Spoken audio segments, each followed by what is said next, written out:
All right, good afternoon, everybody, and welcome to this symposium in conjunction with Lomeli University and Lomeli Academy. We want to thank Hands International for doing this for us. Just a few words before we get started with the official business of the day.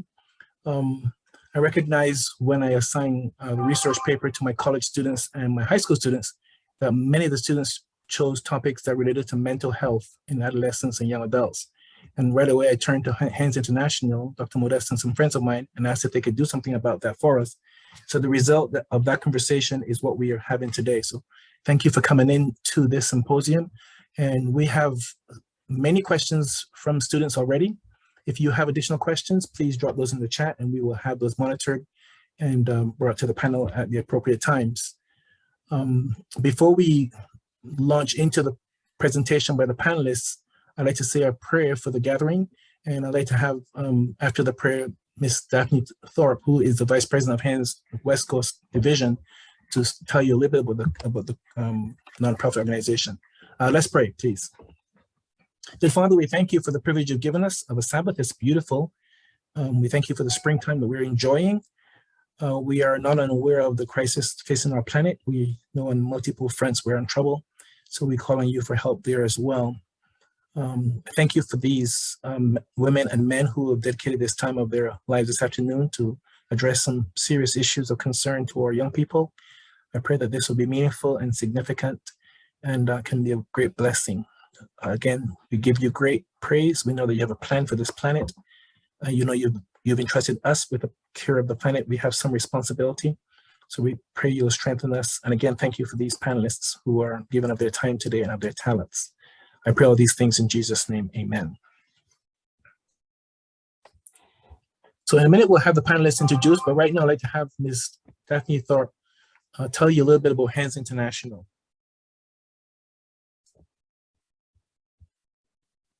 Can you hear me? Yes. Okay. And are you controlling the cameras, Andy, or I need to turn my camera on? Turn your camera on, it's good. Okay. Just 1 second, guys.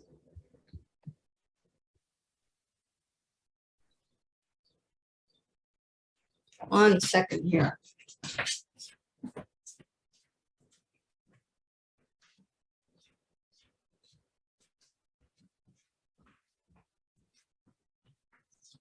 We're right there, start video.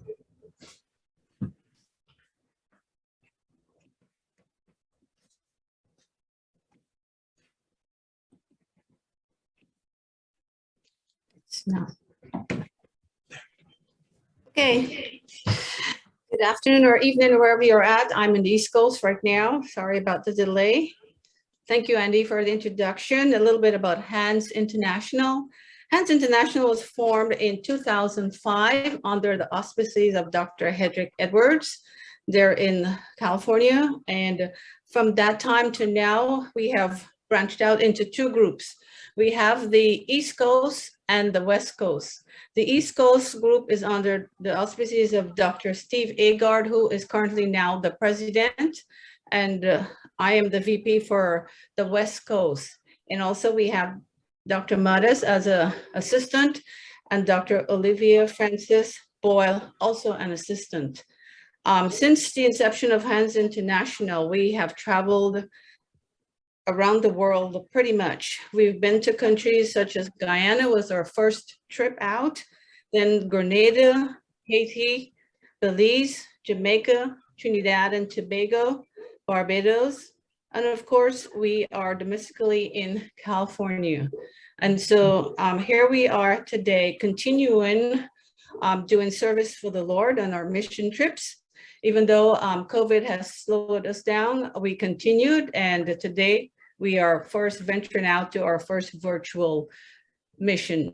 So I thank you, and here you are. That's what Hands is all about. Thank you, Daphne. I appreciate it. Now it's my privilege to introduce to you Dr. Modest, who is our program coordinator and who's worked tirelessly to put this symposium together, Dr. Naomi Modest. She is a retired professor at Lomeli University and is emerita, still working hard diligently even in her retirement. Dr. Modest, welcome.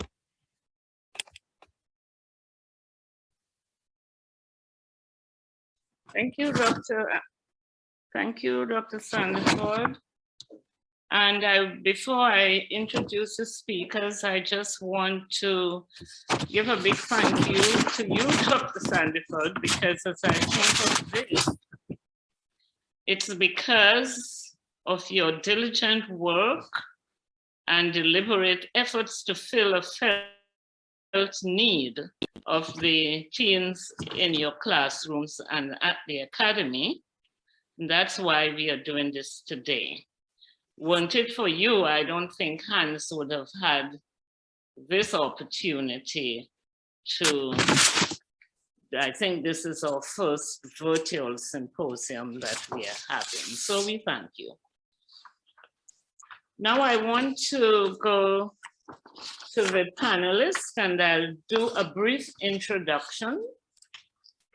I must say, after I have introduced you, if there was something that you thought I should have said but didn't, then when your time comes to speak, you can say something about yourself if you so wish. But I want to start with Dr. Curtis Fox. He has a bachelor's degree in theology and holds a master's of science degree in marriage and family therapy from Loma Linda University. He has a PhD in child and family studies from the University of Tennessee in Knoxville. He last worked as a professor and chair of the Department of Counseling and Family Sciences at Loma Linda University from 1999, I think, to 2016, before he moved to Georgia. He's a member of several professional organizations and does research on adolescent and development, clergy families, physician families, marital relations. And he's also a licensed marital and family therapist, both in California and Georgia, and is certified in both states as well. After our introduction, I'll bring him back on because he has our first and only verbal presentation. Then there's Dr. Natalie Shea. She holds a PhD in systems, families, couples, and from Loma Linda University as well, and has a bachelor's and master's degree from Stanford University, and MA in theology as well from Bethel Seminary in San Diego. She values whole person care, socially and culturally conscious research, and care to build up families, healthy families, and communities. She has coordinated community-based participatory research where health educators, family medicine clinicians, specialists, and clinical researchers collaborate together for wellness and disease prevention. She advocates for families and children, and also served at Loma Linda University Children's Hospital. She brings with her experience in Chinese American immigrant faith-based communities. And so we are happy to have her today. This is the first time she's collaborating or cooperating with Hans. Then we have Dr. Sandra Banjoko. She's a licensed marriage and family therapist working with different populations, including crisis, trauma, grief, and loss, human sexuality, eating disorders, and culture. She's an alumnus of Loma Linda University, where she obtained a master's degree in nutrition and a PhD in couples and family systems. She's also a registered dietitian and has experience in running health clinics and agencies and hospitals, both nationally and internationally. She's committed to support the healing and growth of her clients as they are central in her practice. Last but not least, we have Dr. Mark Morton. He too is a licensed marriage and family therapist who works with individuals, couples, and families. He practices in San Bernardino at Care Counselors. He received his BA degree in religion with a focus on chaplaincy at Lincoln General Hospital, and a master's as well as a PhD in marital and family therapy from Loma Linda University. He has 22 years of practice in spirituality-focused psychology, or psychotherapy, narrative therapy, cognitive behavioral therapy, solution-focused therapy. He also focuses on treatment of children exposed to trauma and abuse. And interestingly, he uses his gift as a writer to help people rewrite their lives.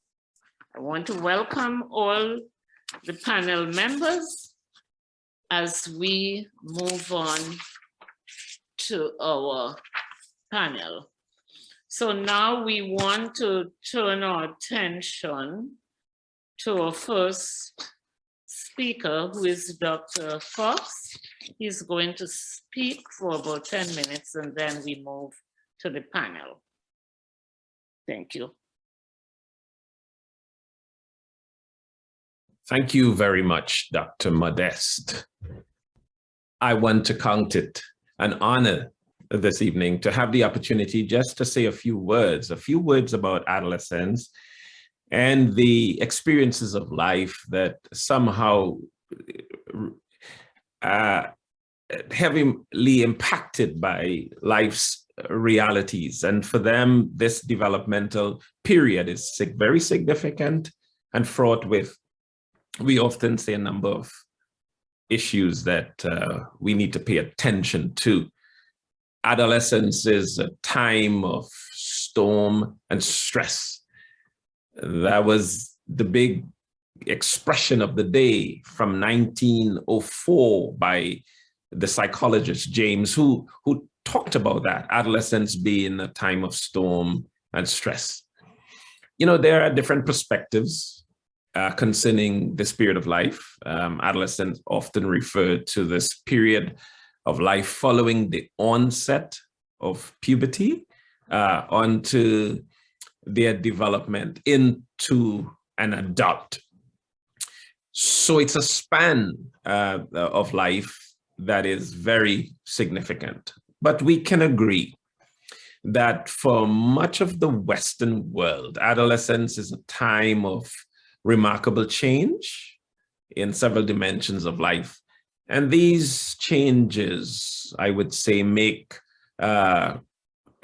adjustment critical relative to some of the other periods in the human lifespan. For sure, this period may be marked by significant and obvious changes in their developing body. For example, secondary sexual characteristics become obvious, and now it is easy to tell this young person is maturing and swiftly moving to adulthood.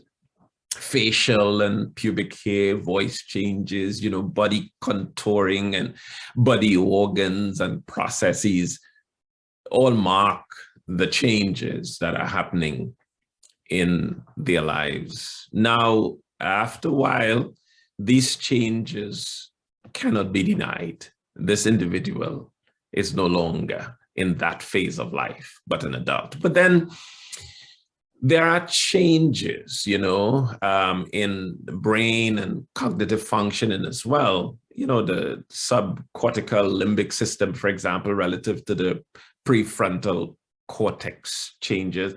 And the individual is now reasoning and thinking differently. This is important. The brain, the center of body life, impels changes in life. Questions now begin to percolate like morning coffee, and challenges to authority structures, to parents and others begin to annoy I would say, the establishment. And the individual is now carving out a path where no one has ever gone before, certainly not that person. You know, and now we see that this level of development leads to changes in reasoning, changes in conclusions about life, questions about reality, questions about who I am in relation to the world in which I live. Here, the arguments and the challenges to parents and parental authority surface. Forming one's own mind is now the order of the day. Sometimes the nightmare of parents, some of you would agree, sometimes the nightmare of teachers and others. But there is now changing relationships as well between this developing person and their social world.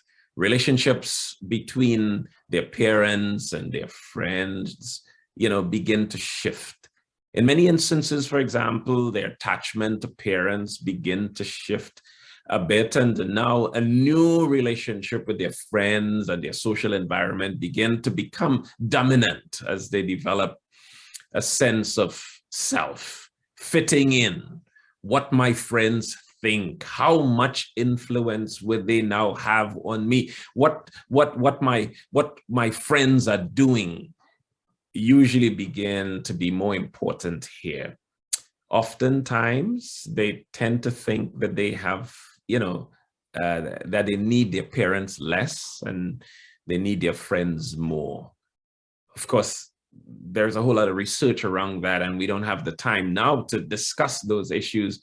But it's important to note that the quality of relationship between the parents and the adolescent, according to some researchers, offset the influence that peers often have on them, which we know is always a reality. But David Elkine, one of the researchers our day, well, a few years gone anyway, he talks about 3 characteristics of adolescence. And I just want to point them out before I conclude my brief remarks today. He said there are 3 basic characteristics of adolescence. One is pseudo stupidity. I'm not sure why he called it that. Well, I think I know, but I think it's a bit of a put off here in some ways.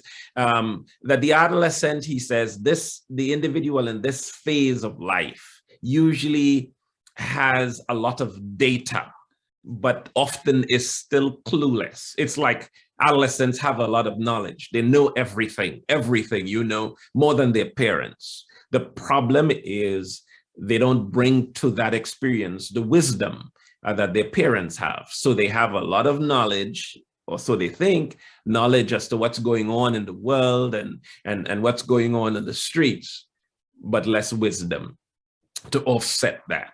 And then he says there is the imaginary audience behavior. The individual adolescent tends to think that everybody is looking at me, everybody is seeing me, I am on the stage. You could get, for example, children to participate in lots of activities, but when they become adolescent, they become somewhat self-conscious. A kind of adolescent egocentrism happens. They begin to think that nobody understands them, that their experience is unique, and other people just don't get it. We call that imaginary audience behavior. And then there is also the personal fable, the idea that the laws of the universe do not apply to me. I can take my risk. I can hold my liquor. I can do some of these things. I could jump from this place to that place without being hurt. Impelling a lot of risky behaviors on the part of adolescents, thinking that the personal fable, that this will not happen to me, would be their reality. So what are the typical issues and the challenges of adolescents and young adults? We would say, therefore, there is a lot of emotional upheaval leading to sometimes depression and anxiety and other emotional distresses in their lives. Notable of which also are mental health challenges that are very significant. And perhaps in the conversation this evening, we will talk about some of them. There is also a lot of body awareness, the distress they often feel with their changing body, with the way they are developing. So if they bloom early, that becomes a challenge. If they bloom late, that becomes another challenge. Around that issue, you have some bullying happening, either the giving or receiving, body dysmorphia. I don't like the way I look or appear, perhaps to others, at least the way I appear to myself in the mirror. Eating disorders are common. We also know that girls are often disproportionately affected by some of these body awareness experiences for reasons that I am sure for many of us are obvious. There is also peer pressure. Peer pressure and peer influence, experimentation with behaviors that can be potentially destructive come out of this peer pressure experience. That is often the case with adolescents as they begin to emerge from the nest of the parental nest, if you will. And then there are changes in personal value systems, that may be dishonoring sometimes of the parental value system. So there's a lot of will conflict often that happens between this generation and the previous generation as they seek to break out of the mold to establish their own views, their own values, their own opinions as to how they would live their lives. So I have observed that some of the key facts around adolescent mental health are as follows. Globally, 1 in 7, 10 to 19-year-olds experience a mental health disorder, accounting for 13%, we would say, of the global burden of disease in this age group. I should say that depression and anxiety and behavioral disorders are among some of the leading causes of illness and disability among adolescents. It is also true that suicide is one strategy for handling the stress of life. Suicide is the 4th leading cause of death. We say death by suicide. Among 15 to 19-year-olds, this is significant. And then the consequences of failing to address adolescent mental health conditions extend into adulthood, impairing both physical and mental health and limiting opportunities to lead fulfilling lives in the future. I like to point out that managing as early as possible some of the mental health challenges and traumatic experiences of in life at this stage is a predictor of long-term adjustment, mental health adjustment. And therefore, it is important to pay attention to the onset of mental health challenges early in life, notable of which is this period, adolescence, that we are talking about. With all the changes happening within and without adolescence, the addition of other stress factors can have multiplicative effect. We say stressor pileup. COVID-19, I would say, for example, was a beast and really threw a monkey wrench into the developmental reality for many. We would forever remember this period as a very important stressor, if you will, that rode on the backs of all the other stressors and dealt a heavy blow to our reality, even exacerbating mental health and mental illness, mental health problems and illness among us. I am looking forward then to a meaningful conversation about the matter at hand. I want to thank you for listening. This is a great period of life. It is potential for launching a very solid life with healthy adjustment, but is also a period of life that can be fraught with challenges that can stymie our development onto adulthood. Therefore, our conversation this evening is so vital, so crucial, and I look forward to all that would transpire. Thank you very much.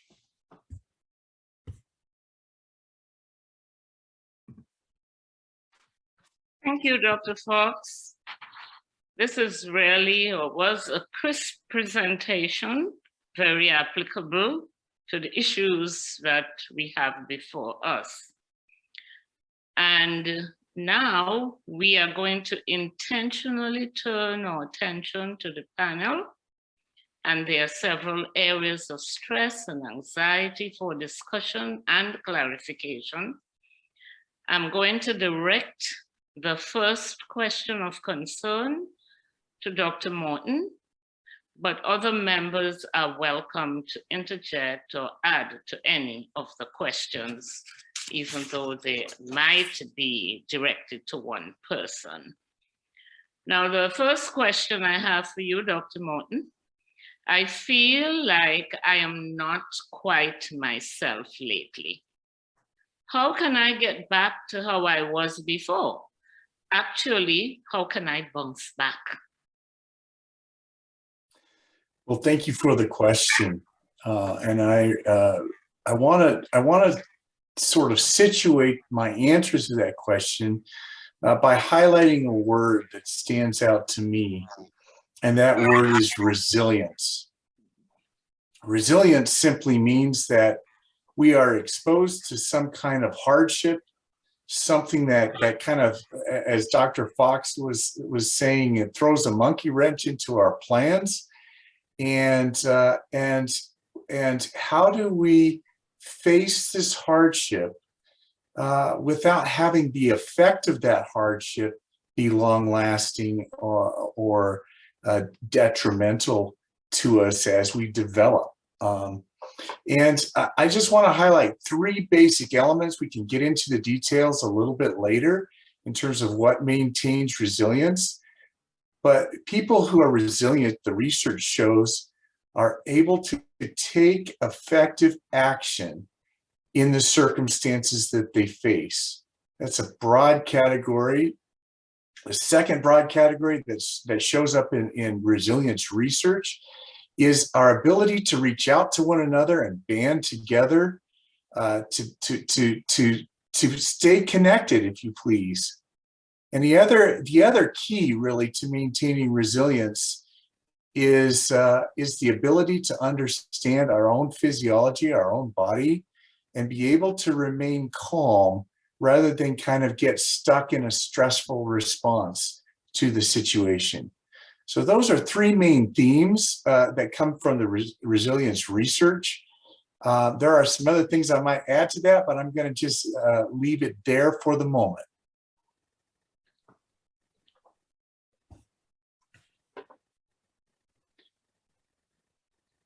I think you're still on mute.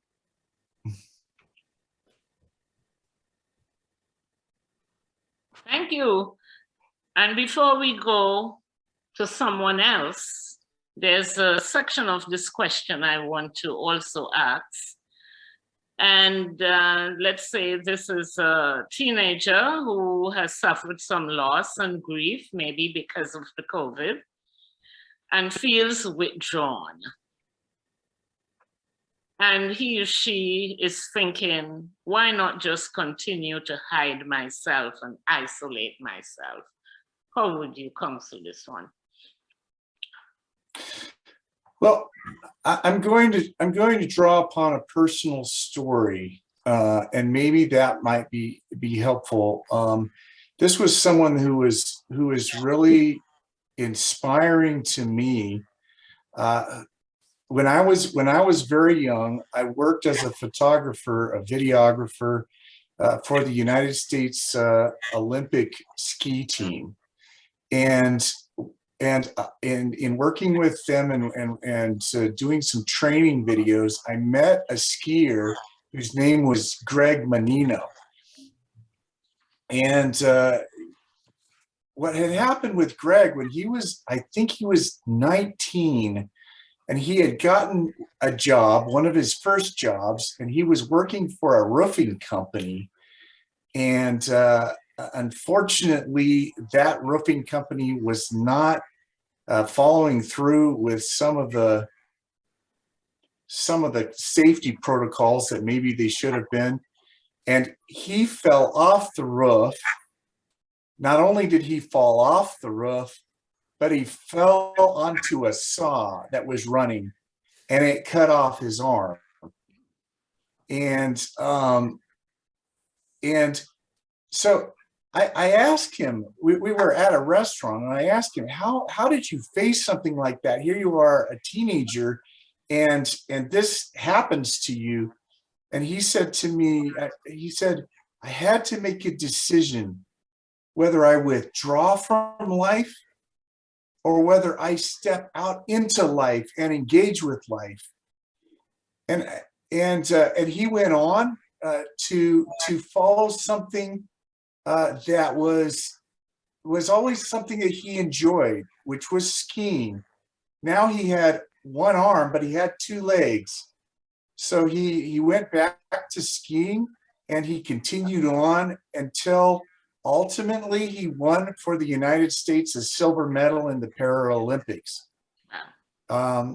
You know, he made a decision, though, and that decision is very important, to not withdraw from life, but to step forward into life, to re-engage with life and engage with his friends and his desires.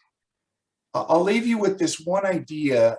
That was something that a man named Joseph Campbell, who had studied the myths of the world, sort of summarized the lessons from these myths of different cultures by saying, follow your bliss. There's something important about recognizing where our joy is, which can be sometimes quite unique to our personality. But we seem to have more joy when we are stepping into those experiences in life where we are ourselves, where we are really expressing our natural personality. And that's what Greg Menino did. Even in the face of losing his arm, he still found a way to find what gave him joy, which was, in his case, skiing. Very good. Does any other panel member has anything to add? Just to say I resonate so much, Dr. Morton. I mean, it feels like so simple, and it feels so real to me. To hear you say it, I think, because when the worst happens, I guess I have to decide whether or not I am just an unfortunate human being, a star pitched when I was born and things would never work right. Or I could look at my one arm and say, but all is not lost. Thank God for the other one. I am going to use this one and my 2 feet, and I'm going to keep going. The option is to go to sleep, right? To go to sleep and pull the cover over my head and just be sorry for myself. But why I would wonder, and perhaps the others could chime in, why won't some people do that? Why is it easier for some people to do what he did, and so difficult for others who have, in some cases, lesser experiences, but they attach more value to and pardon my expression, and yet they go down under. What do you think might be behind that, and what can we learn so that we can put our shoes on and fight some of the battles of life, even when it doesn't feel like that's the natural thing to do? I would wonder. That's a great question. As you were saying, both of you, I was just thinking to myself about just the importance of knowing that your story isn't the only story. I think a lot of times when we go through things, we tend to think like, oh my gosh, like this has never happened to anyone else. No one else can understand what I'm going through. It's kind of like this experience is just mine. And so sometimes it even feels hard to even share that with other people, because this belief of like, if I do share it with others, there's no way they're going to understand it. Or if I do share this piece of me with other people, then they're going to see me different. They're going to think of me different. They're going to think of my family different. And then you also have this also layer of like, depending on the culture you come from, is it shaming in terms of like, are you taught that you have to keep secrets at home? You can't share it? Or this understanding of like, if I say this, it's going to affect all the people that are involved. And so when you're going through these hard things, for some people, they're thinking through like all the things, which is, can I tell anyone? If I tell anyone, will they use it against me? If they use it against me, who will be affected?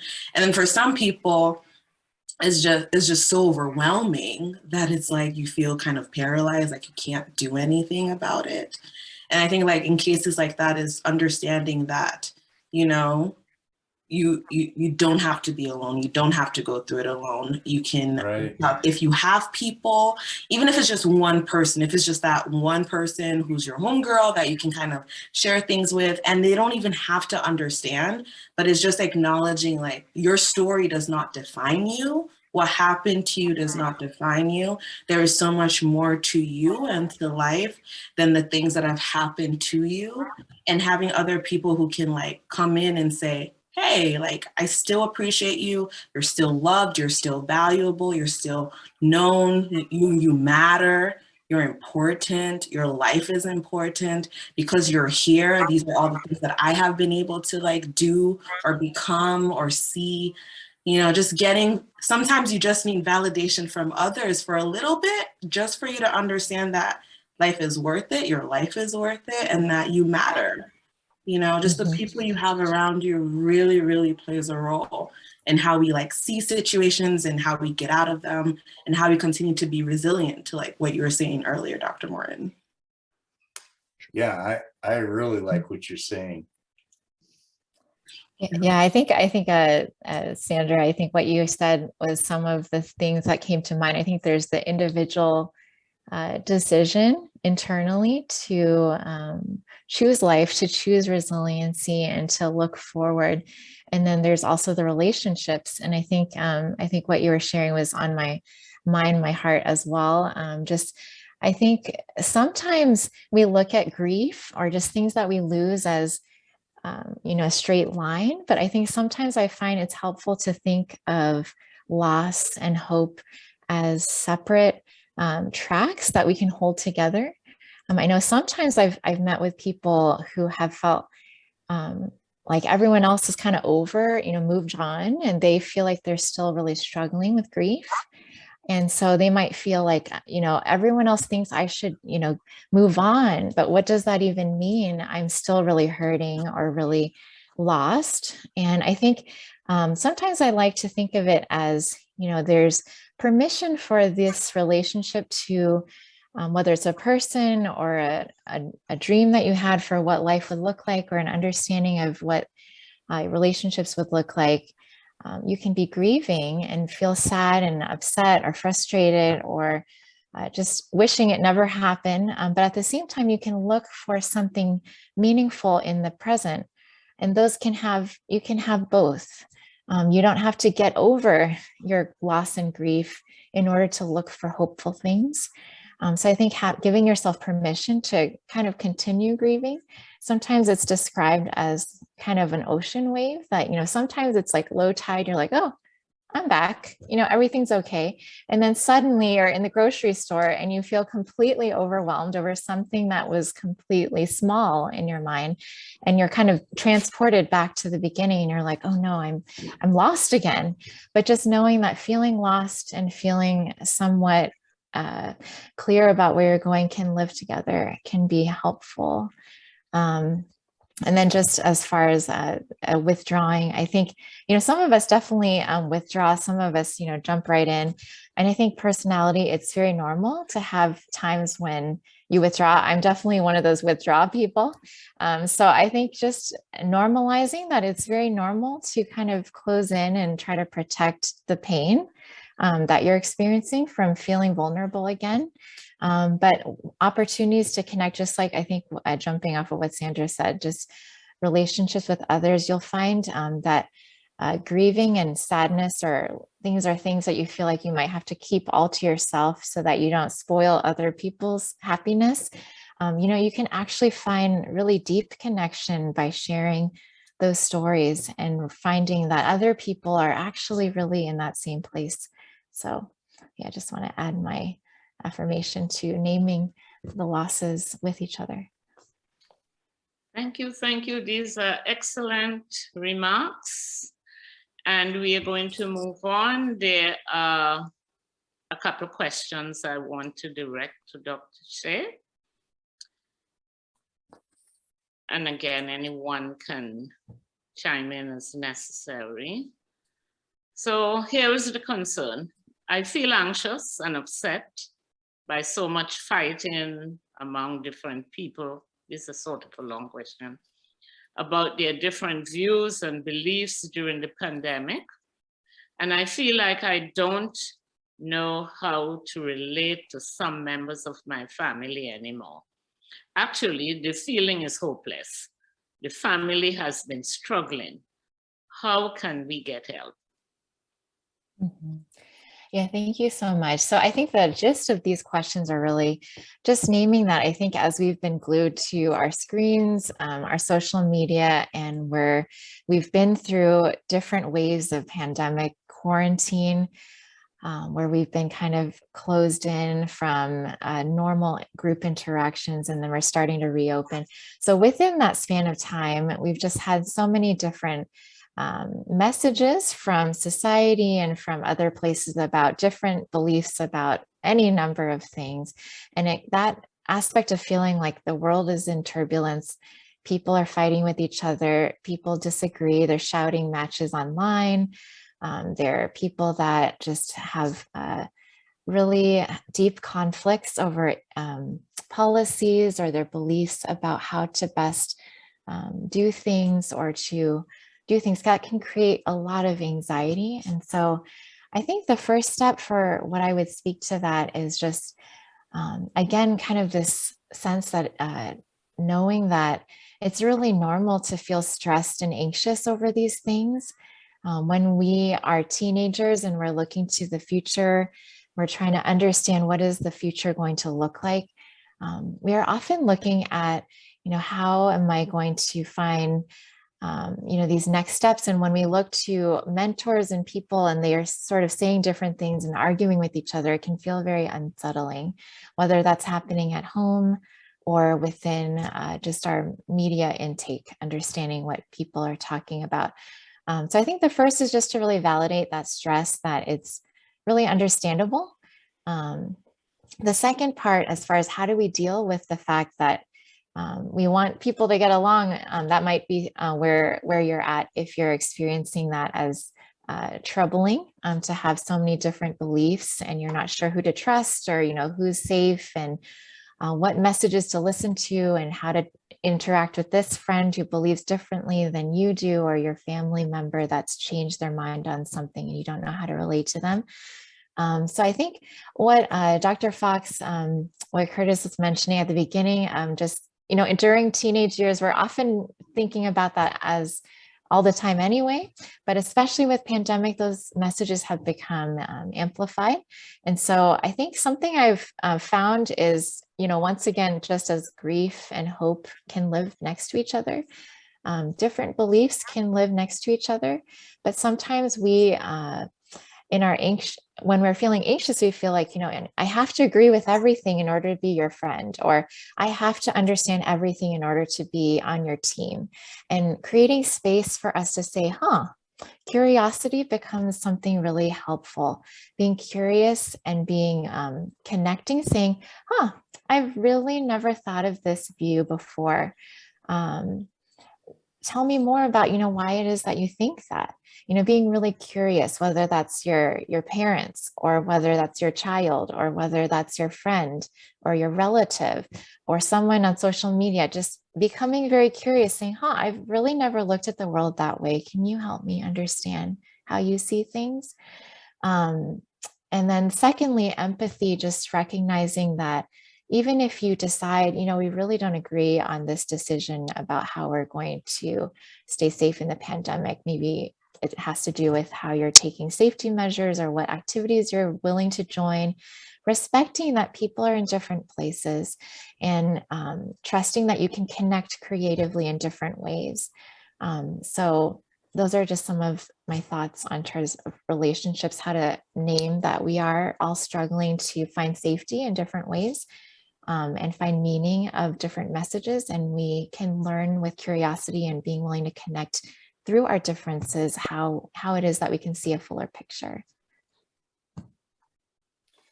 Dr. Shea, I really appreciate what you're saying. I want to add just one thing that I noticed in the research that really it really stands out to me in the sense that what is our underlying expectation? And one of the things that stood out to me is that really resilient people, in other words, people who are facing the same hardship but are not affected in the same kind of way, they somehow have a belief that their own higher self, their better self, is going to ultimately be expressed. And somehow they maintain that belief for everyone else as well. So they have this kind of optimism that says, you know, I'm looking for the best in you. I'm looking at the best in me. And I really believe that that's what's going to come forward ultimately. And that's just something that really kind of stuck with me in thinking about some of those points that you were making just a moment ago. Mm-hmm. Very good. Will anybody else like to chime in here? Yeah, I love what you said, Natalie, in terms of creating space for different voices to be heard. And with that, also acknowledging that sometimes you'll never be on the same page with somebody else. And that's okay. It's more about like, how can you hold yourself in that situation? Like, how can you still be true to yourself, still be able to hold on to your values, to your systems, to the things that you believe in, the things that matter to you, and still allow for other people to have different opinions and not have that affect you, and believing that because this person, especially if you're sharing a house with people, like they're not going anywhere. So it's like, how can you live with these people who are believing in things that are so against what you believe in, are actually sometimes very painful to hear comments of how they're speaking about maybe a certain population that you actually identify as, but also acknowledging with the curiosity piece that, okay, why do they believe what they believe? And sometimes when we have an understanding of the reasoning behind why people believe what they believe, we tend to have a little bit more empathy because we're like, oh, okay, that's where you're coming from. Oh, okay. And it doesn't hurt as much or impact us as much because now we actually know that it's actually their belief and it actually has nothing to do with us. And I think sometimes that also plays a role in how we view other people's opinions too. You mentioned, Dr. Shea, the coexistence of two states. And my mentor, one of them used to talk about that as the tolerance for ambiguity, that in my good life, the worst can happen, but it does not negate, it doesn't have to at least, the fact that I have a good life. But the worst can happen in this life. So I can be a happy, joyful person, but moments of sadness can come.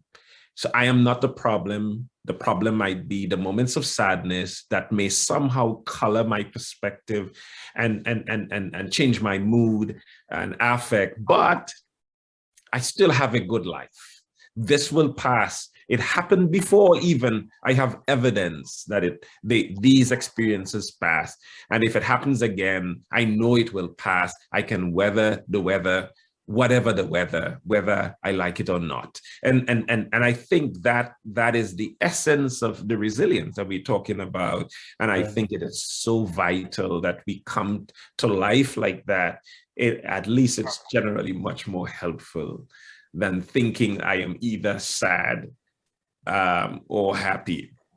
That sometimes happiness and sadness can really, to some extent, live very, very close to each other. Okay, here no more comments. We move on with another question. And let me see, this time, I think, Dr. Fox, I may ask you to start with this. Someone wants to know, how does adolescent stress affect the daily life, physically and otherwise? And what can be done to combat these feelings? What role can parents play to assist? I could come to the question several different ways. If we say adolescent stress, we could mean possibly stressors, the things that create stress, or are we talking about the stress, the response to the stressors? Therefore, we are talking about the emotional, perhaps upheaval that we feel in our lives because of the circumstances about us, and those things that might be impacting us negatively. So yes, these things happen. Stresses change, and when there is change in my body, for example, change in my friendships, change in my relationship with my parents, change in my external environment some way or another, then that might create this emotional upheaval for me. Well, how do we deal with that? I think it's important for us to understand, just as we were saying a moment ago, that these things are normal. There would be changes in my life, and over time, there would be changes. And when these changes come, I would not necessarily respond to life the same way. The fact that life has changed for me may create a feeling create disconcerted feelings in me, and so on. So how do we deal with that? One, I would say, knowing that they exist. Two, paying attention to them, knowing that they will go away, and seeking help when necessary. Sometimes when the stresses of life happen, say family stress, poor relationships with my parents because of the changes that I'm experiencing, the will conflicts that might be happening between me and my siblings and my family and my parents. How do I deal with that? And we see that happening a lot with adolescents. And I think it's important for parents and children to learn to come to the table, to sit down and to process some of these issues, because if we do, we might be able to solve the problem. So I maybe could put in a plug here for family therapy. Family therapists notably sit with larger groups of people, normally with, say, children or adolescents and their parents and siblings, and they sit together and they sort of work through some of the issues that they're experiencing. So I would like to think then that they can seek the help of professionals who could help them to understand what's going on. What's going on might be a function of sibling positions, it might be inequitable distribution of resources in families, thinking that my parents love me less than they love my siblings. What's going on? My experience at school and the bullying that I might be experiencing, not doing well on the classes that I intend to, and on and on. So whatever those situations that might be causing the stresses, I think it's important to understand them and then work through some of these issues. And people who understand, some of my colleagues would say the family system would understand that all of these factors could be coexisting in ways that might be difficult, making life difficult for these. And therefore, professional counseling might be indicated. I could say more, but I'll come back to it after my colleagues speak. All right, fair enough. Anyone else? I'll just say one brief thing. Many decades ago, Sigmund Freud identified various defense mechanisms, he called them, ways of coping with things.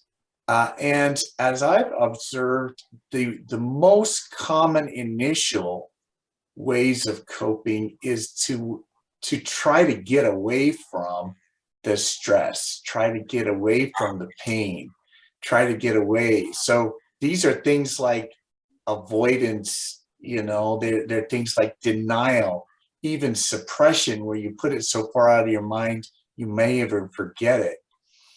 But eventually what we discover is that in order to solve things, we need to re-engage with whatever it was that pushed us.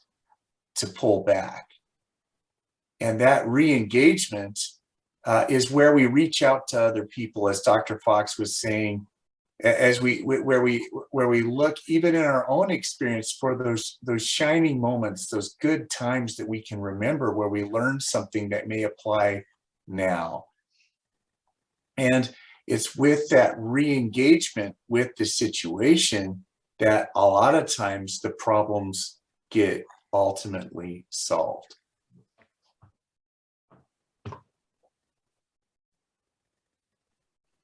Thank you. This question would go to anyone who would like to answer first. How much do you think schools contribute to stress among students and in mental health? And does the American school system itself affect mental health? And depending on your answers, what can teachers do to reduce academic stress?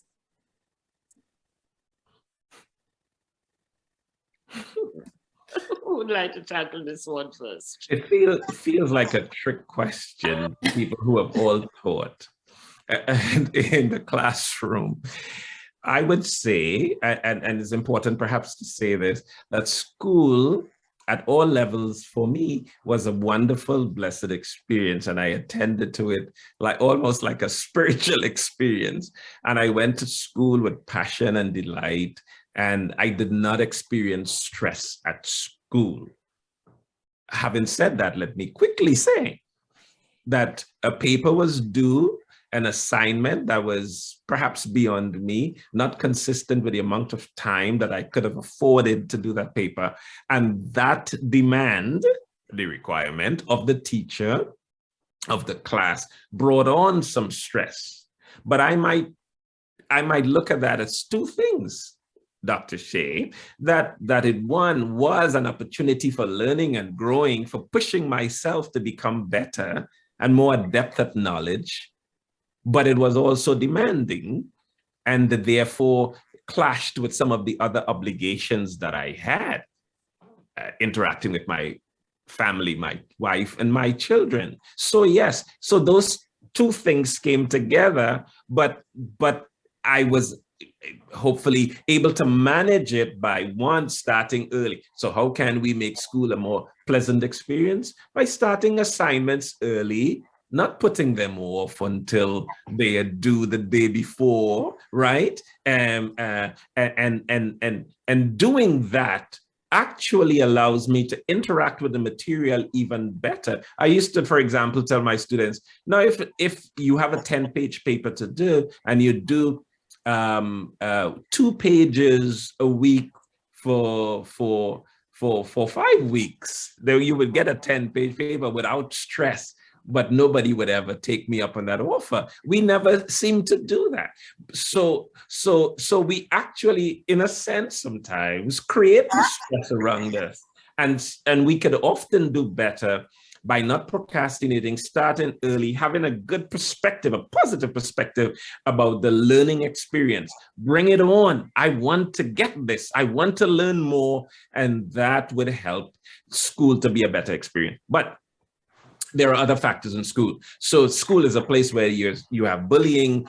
School is a place where there are sometimes undue demands brought upon us that may, what I heard my son calling it busy work. I don't know what that means, but I'm trying to understand fully. I think that's a subjective evaluation of teachers, and he is not at that level, I think, to make that evaluation, but I understand what it means. So yes, at school, you have a lot of peer pressure that can actually be a stress factor. And there are other factors around school that it might be outside of the immediate learning experience that can be very, very significant stressors for people, adolescents included. And I think it's important to pay attention to those, because not managing those stresses well can create significant anxiety and depression, and sometimes even suicidal gestures, as we have seen. So I think it's crucial to understand that you can find at school as well, and that you need to address pay attention to it. And if you find yourself feeling that you are living under the weight of those struggles, it's important to begin to address those issues with professional people, counselors, for example, at school and or at near home, who could help us to manage those situations better. I can say more, but I would defer to my colleagues.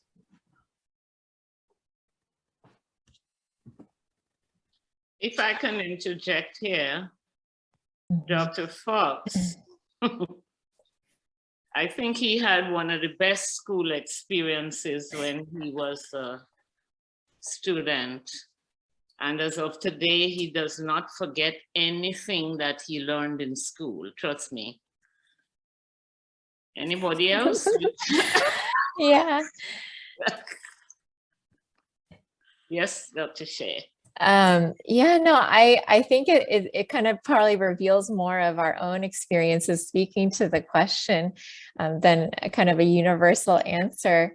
I would be really curious to have a dialogue with the person asking the question, just because I think that would help us connect more meaningfully. I think, yeah, I love how Dr. Curtis mentioned just the school is itself an environment where we can have a wonderful experience. We can also experience a lot of stress socially or academically, and that can be part of our experience. I think my own angle on it in terms of maybe the second part of the question, my read of that question, does the American school system affect mental health? I think I'm not sure. Actually, I haven't gone into the schools recently, so you'll have to forgive me if I'm out of date from the right now experience of middle school, high school. But I think in terms of speaking to people about what they wrestle with school, or just remembering my own experiences with peers, I think sometimes schools, you can start to separate your academic progress from your social experience, that schools are not always holistically helping you understand yourself as a whole person. A huge part of students' learning experience is how they experience themselves in those social situations. So if you feel like you're welcome to be at school, you're probably going to learn much easier than if you feel like an outsider or somebody doesn't see you or they've rejected you. So those bullying or just social experiences deeply impact the educational experience, but sometimes our training as educators or as students is not always to see those connections. I think that might be one thing that educators can start to do, is just really look at the whole person. How are students experiencing their home life and their recess, lunch periods, their athletics, all of those different pieces? How are they experiencing themselves? Impacts how you're going to learn in the classroom. I think more so now than before, we're starting to talk about how do we be collaborative or cooperative in the classroom. I think traditionally education's often, my own grade, sitting next to the left and a right of you, and where do I stack, how well am I doing comparatively? But I think recognizing that that is definitely one aspect of your growth, but your growth is also social in terms of how do you learn together? How can I create a classroom environment where I'm not afraid to ask a question because I feel like everyone else knows the answer? Or how can I create a situation where if I'm strong in something, I can benefit my fellow students, or when I'm writing that paper, I can share it with my peers so that we can all learn together. Those are some of the things that I've found just in teaching kind of experience that helps to foster dialogue and conversation, helps to bridge who I am as a person with what I'm learning academically. So those are just some thoughts as far as how to how to see yourself as a whole person in the classroom and how to teach for the whole person as an educator.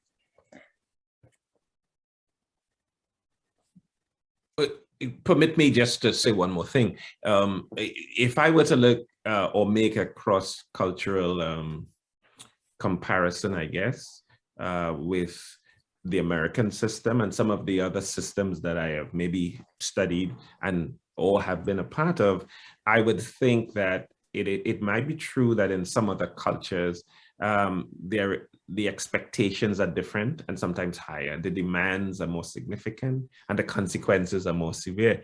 And therefore, children in some of those systems, and that could be Caribbean, even Asian, right? I think you would agree with me, Dr. Shea.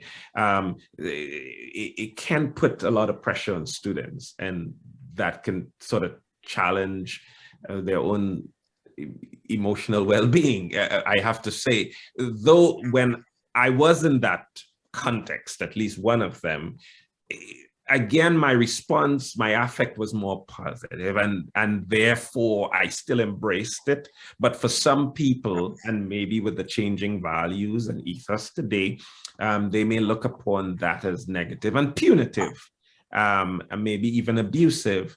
And we know that those realities exist. So the attitudes maybe and values in our society might have changed, and people are now seeing it as different. But it seems to me that in America, the American system is a more collaborative, and people are encouraged to work together. In some other cultures, it's more competitive, and the demands are high, and the consequences are significant, and I could even say sometimes severe. And if those are the perceptions of the people in that environment, then it is likely that those systems might have possibly negative consequences. In some subcultures, I guess, even in America, those might be true as well. I am not fully aware of them, but yes, there are some places and some schools and some programs that put a lot of demands on people because they're highly competitive, and those can have stress impacts as well. I'm sure my wife would have me talk about the difference between stress and distress and eustress, right? So we say distress is, say, bad stress leading to poor outcomes, and the eustress is still stress. Your body registers a measure of stress and produces related hormones, but the eustress is maybe not bad stress. It's good. A certain amount of stress provided by a teacher, for example, in an environment may help students to perform optimally, right?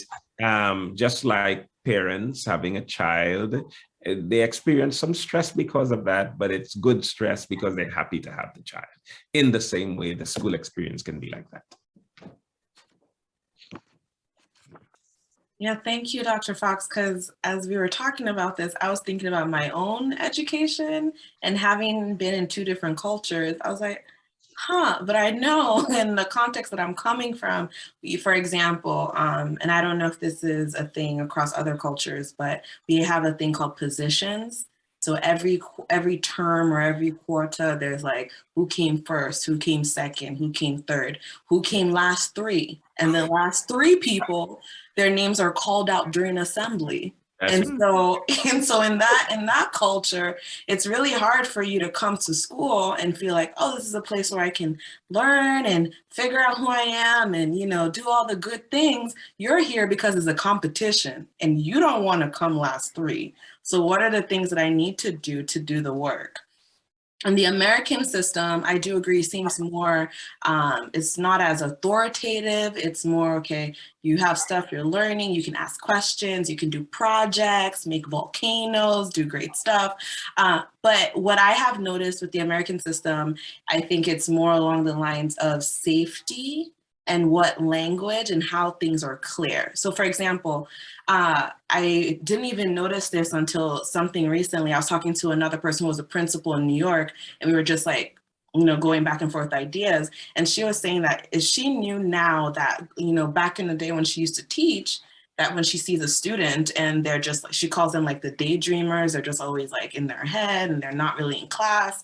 And she'll like maybe send them to detention for just always like, ignoring things or not paying attention. And then to find out later that that child was actually dissociating, which is they were there, but they were just absent because of all the things that were going on at home, that she could have shown up better and created space for this child to be able to, share what was going on, be supported in school and things like that. But because we typically, for some people, they tend to look at, okay, how much progress is this child making? What grades do they have? And the grades are unfortunately seen as, if you have an A, it means that you're doing good. Or if you have a D, it means that you just need something to push you to do better. And ignoring that there could be so many other reasons as to why they're getting an A and why they're getting a D. And then the other thing that came up for me was just how the language we use in the classroom. So if you see someone struggling, like how do we speak towards them? Do we speak to them in a way where they're kind of encouraged or they're kind of supported through it? Or do we shame them further for failing or for not doing well? Or do we compare them to like, look at what Andrew is doing. Look how Andrew is like putting this together. Why can't you be like Andrew? You know, what type of, apart from, and then the other thing that came up for me was clear boundaries. And again, like when you talked about what your son said, I was like, now as an educator, I'm like, oh, teaching is not that easy. But I think as a student, what I would have appreciated that I tend to do now is in the beginning of a class, the beginning of the year, beginning of the term, beginning of the quarter, whatever system you use, just making sure that the boundaries and the expectations of what is due, what is needed, what is necessary, the culture of the class, making them very clear from the beginning. If this is something that you want, making sure they understand it. And I know a lot of teachers can share, you know, but I said it, it's in the thing, they have the paper, it's all written, but just creating an environment where from the beginning, everything is talked through, the boundaries are clear, how we talk to each other in class is clear, what are the things that we need to have in place for us to be able to do the activities that we do in class, just making sure that they have clear boundaries, because again, children do need structure. And I think we underestimate how important structure is in the classroom. And so just having a space where things are consistent and there's structure, of course, things happen, you go with the flow, but finding ways to just bring in structure into the classroom really, really helps the schooling experience as well. But that's all that came up for me. Dr. Modest, I want to say that we run the risk, and I'll speak for myself, I run the risk of not coming to the answer with a sensitivity that clips closely to the experiences of the students. So it is true that school is a place of demands. You come to the school experience several hours a day minus vacation time to learn. And that learning experience is really fraught with a lot of demands. And there you may have several teachers or one, but you have different classes and different requirements for each class. And everyone makes some demands on you as if the other one doesn't exist. So that's the truth, right? So yes, it is true that school is a rite of passage for learning and growing and for learning to meet demands and deadlines and expectations, so that when you leave that experience, you'll be able to go into the world of adulthood and work in a life, to live a life fraught with lots of demands and expectations and bosses who in some cases don't care about the other boss who have other expectations of you. So I just want to say that, but let me see if I can paraphrase by saying, yes, it is true. School can be very demanding. You have curricular activities and extracurricular activities and lots of demands, and this will happen for a long period of time, and it would feel as if it wouldn't end, and one day it will end, and then it will be your turn to make demands on some students, and you would feel maybe justified. But it is really true. It's a lot, and some people may learn to do it better. And we can all try to learn to do it better. And it comes with pacing ourselves, understanding our limitations, commiserating with teachers, and with teachers adapting learning styles and strategies, and the school creating environments that may be optimal environments for the learning and growing and development of students. Yes, school can be stressful, but we can do it. And we can do well if we have the right mind and if there are some other factors in place. I just want to say that. Thank you. You're welcome. Anything else? If not, while we are on the area of stress, which is what we are dealing with anyway, Dr. Banchoko, what are some main causes of stress and anxiety, and what are some ways to deal with anxiety? For example, coping mechanisms, if you please, especially among the young. Yes. In the work I've done with young people, the three major areas that come up is school stress, family stress, and I'll call it interpersonal. So be it with friends or be it with like a significant other, like a boyfriend or girlfriend, and how you're experiencing that. And then I think the fourth one would be more of like how you see yourself. So we kind of talked about that, you know, we've been talking about that for the past couple of hours, I think. And when it comes to family stress, I think the biggest issues are kind of like, how do you see your position in your family? What are the cultural issues that are going on? What are the expectations that the people in your family have of you? Do you feel safe at home? Do you feel like anyone at home understands you? If you were going through something, do you feel like you could vent about it, talk about it? So those are the things I think about when I think about family stress. School stress, we kind of talked about that in terms of like what are the things you have to do, what are the expectations you have. I know for a lot of people, especially the 11th and 12th graders, is more about like, oh my gosh, I'm going to college. What college am I going to? Do I even have the grades for it? Do I need to take SATs again? Well, I know that's a little different now, but are there any other like tests do I need to take? Have I been on all the clubs I need to be able to have the grade application? I'm trying to apply to an Ivy League school. Do I even have what it takes? I'm trying to apply to any school. Do I have what it takes with my GPA of like a 2.8? Like there's just so many things happening there. And then I think about interpersonally, just like, are you in a season now where all your friends hate you because you said something on Twitter that you weren't supposed to say?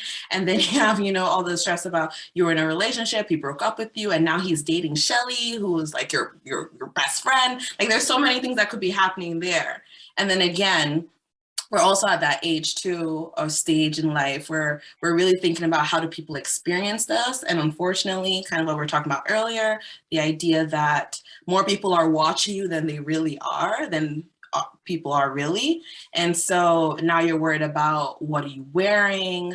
Is it even fashionable? Are you on trend? What does your hair look like? Are you skinny? Are you fat? Will people like me more if I lost more weight? Like all these things come up, and those things cause stress and definitely anxiety. If you're always thinking about how are people experiencing you? Are you good enough? Are you doing well enough? All the things that you're doing. So then coping mechanisms come in place of, how do you deal with all the things that are happening? And it depends. So there's several, and some are kind of like in response to others, and some are kind of internal. So for example, for some people, instead of them to like, because they're just like, I just can't deal with this is too much for me, they tend to just distract. So they'll find anything to do. So they'll be on like different clubs, they'll be in different meetings, they'll be on Fortnite for like hours, like finding things to do so that they don't have to deal with anything until they're exhausted and they fall asleep. And then they get up the next day and they do it again. Some people, they do it in a way where they tend to kind of like put things on other people. So instead of them to be like, okay, what's going on with me? What's happening with me?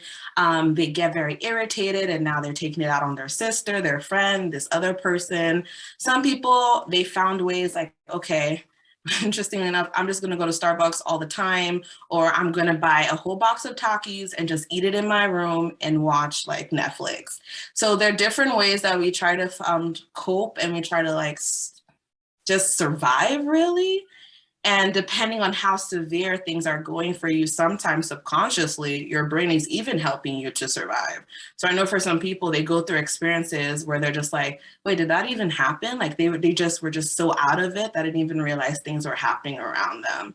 And in some way that is their consciousness, like helping them to kind of dissociate. So you're kind of like removing yourself from the environment just so that you can just like be there, but not really be there. So there are like so many ways that like you can find ways just to be able to deal. Some people, it's a friend, like you talk to people, you try to get things out. Again, it's looking, how do you show up when you're really, really stressed? And what do you tend to go to first? The thing that you tend to go to first when you're really stressed is really shows like how you cope with stress. And so I believe I had missed some things, but I would love to hear what the others have to say about that, or if anything I missed. Well, we can talk about maybe the self-help behaviors, such as relaxation techniques, breathing exercises, learning to calm oneself, understanding the nature of stress, and then learning to reverse that in oneself by, say, progressive muscle relaxation and stuff like that. And I think maybe more of us or more people in the school environment should perhaps know how to do this so that they can help their young people to engage in relaxation behaviors to help them to reverse some of the debilitating impacts of stress as well. And then, of course, there is the religious part, which we haven't talked about much, that religion perhaps have taught us that there is one who would help us to manage the stress of the stresses of life, and that if we turn to him, the God of the universe, we can find solace there. So God and spiritual and religious experiences that may be very salutogenic with regard to the stresses that we face. And then, of course, I'm sure my colleagues would be happy that I said that therapy or psychotherapy may also be helpful and have been shown to be helpful to people in the realm of stress and coping as well. I leave the rest to the others. Any additional thought or advice? And while you're thinking, I would like to interject here. With all we've been saying about stress and its mental effects and emotional, etc., can some stress actually be a good thing sometimes? Yes. How so? And I alluded to that. So we stress is good, we say, and at that time, sometimes qualifiers use stress. If you take away every bit of stress from a classroom, many students would lose their motivation. So stress or demand is a certain necessary experience to help people to do well. Expectations are not bad. People don't do what they say expect, people do what you inspect.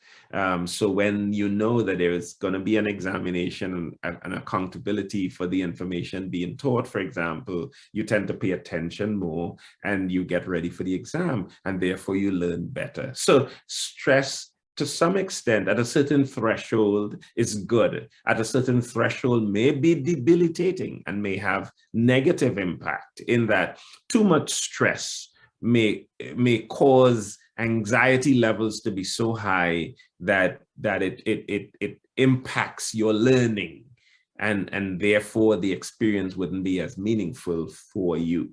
So stress at a certain threshold may be really good and necessary for us in all areas of life, I might say.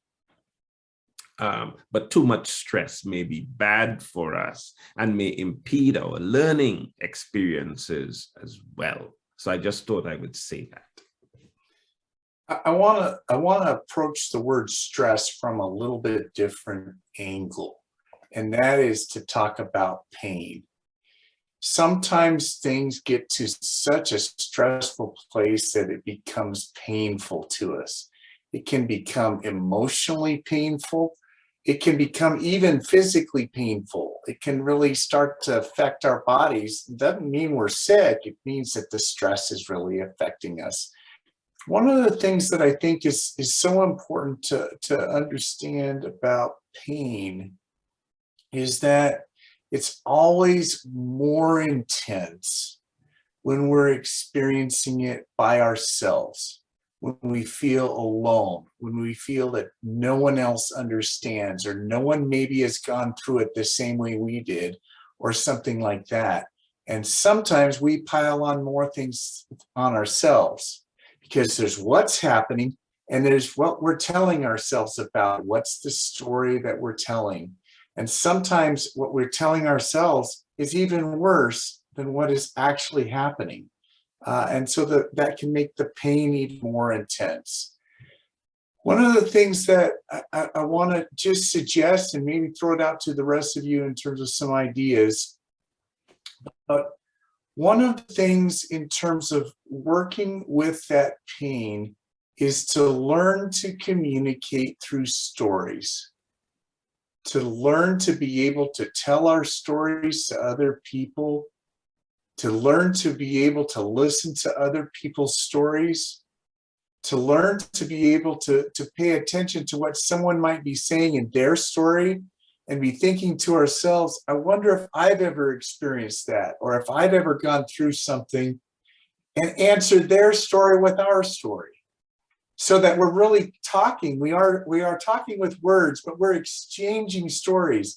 One person tells one story, the other person tells another story, and back and forth, story after story. What those stories do is they help us to feel not so alone. And what we discover is that actually other people are going through a lot of what we've been going through. And when we listen to other people's stories, we not only feel connected to them and sometimes understood by them, but we also sometimes pick up little things in their stories that help us cope, because they did this and this helped them, and now maybe we could try that and that might help us as well. So there's just a lot of power in the connectivity of stories if we learn to share ourselves and our story and listen to other people and their stories. They made me go to Alcoholic Anonymous, Dr. Mark. It was a class assignment. And when I sat there with people, they told their stories about sobriety. And in that community of openness, sharing stories with each other, I think lots of people have found help. We say that one of the best places for dealing with, say, alcoholism is a 12-step program where people come together in the basement of a building, for example, and share stories of sobriety and temptation and how they overcame. And I think I hear you. I resonate with your story. And I think there is a place, as you said, for really sharing stories. I remember I told a lady about a loss I had. Yes, it was the loss of my mother. And she said to me, she would like to meet with me to share the story of her loss of her mother with me. And I was wondering about that for a second. And then I thought how powerful that invitation was and how meaningful it was to sit and share in her story that I was not aware of, that happened perhaps many years before. But she was willing to revisit that story for my benefit, having lost my mother in the immediate. You are so correct. And that's something so important about when we face loss, especially when we face grief, when it's someone that was so near and dear to us that now is dead, now passed away. You know, one thing about grief is you can't go around it to the right hand, you can't go around it to the left hand, you can't go over it, you can't go under it. You've got to go through it. Mm-hmm. Grief is not something you can dodge.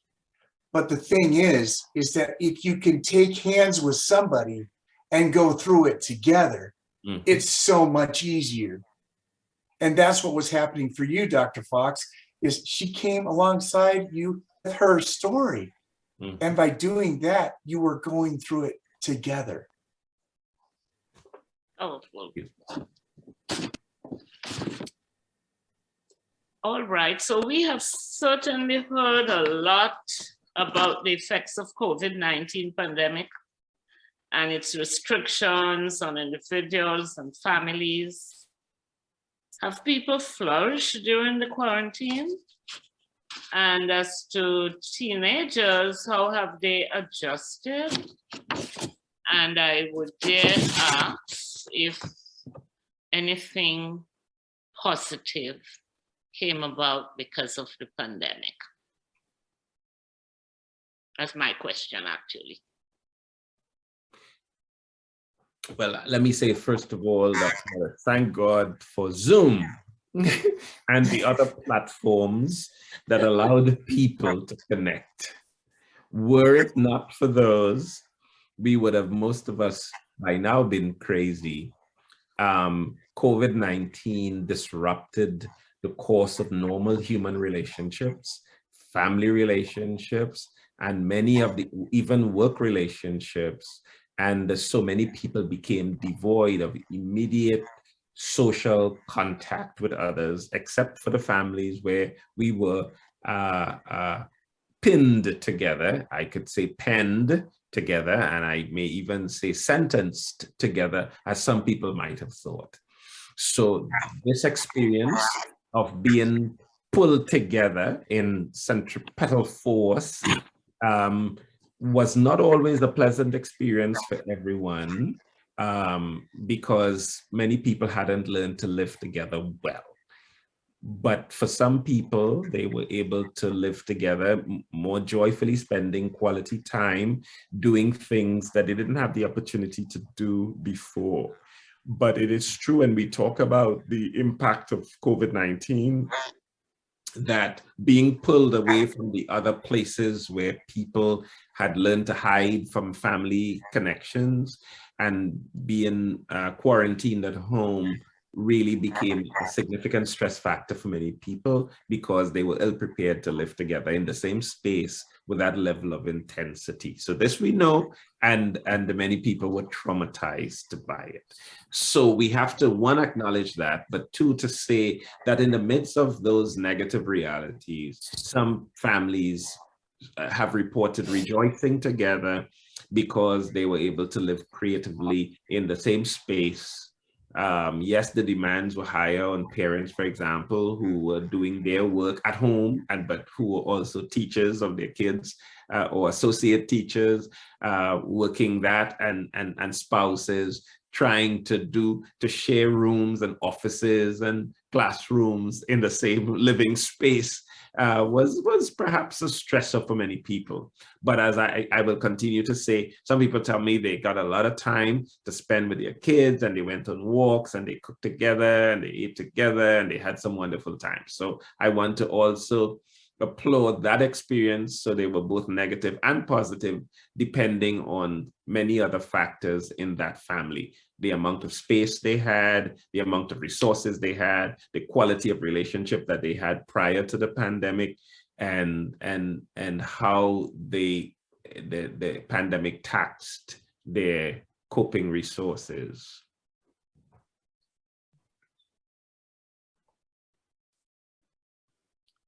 Thank you very much. Having not heard anything else, Dr. Morton, it seems like you want to say something. Okay, well, you know, I just wanted to talk a little bit about human response to trauma. Because when we are experiencing an exposure to the potential for death, a trauma response is very common. In fact, it's quite natural. And one of the things that the pandemic and COVID-19 did is it woke us all up to the possibility of facing something where we could die. And certainly the follow-on experience of this war is also exposing us to the fact of people dying. And sometimes when we are faced with death, even our own, or when we're close to someone who has experienced it, who does pass away, or when we are even hearing about death that's partway around the world from us, how do we respond to that? How do we deal with the fact that death is a part of our life experience in this world? one of the things that comes to my mind, and then maybe some other people can respond, is I can remember going through my childhood and part of my teen years, just sort of kind of oblivious that death was really a thing. And then I experienced something where I almost died, or I knew that I could die. And what it did, one of the things that it did, having not died, was I started to have a different appreciation. I started to recognize that each day is giving us as a blessing, that each time that we wake up in the morning and we're not faced with the death of ourselves or someone that we love, there's a certain sweetness to life. There's a certain beauty in the things around us in nature. There's a certain joy in our friends, and it's just seeing a smile on someone's face, you know. And so part of that exposure to the kind of hardship that all of us have gone through with this pandemic can be, if we let it be, just a real appreciation for life.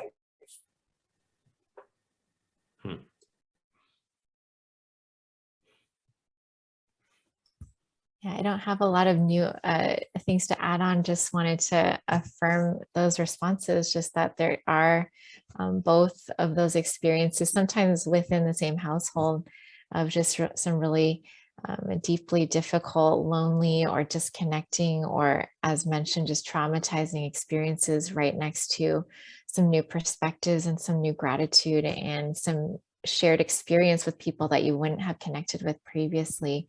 I think back to what Mark, you were mentioning about stress and is it shared?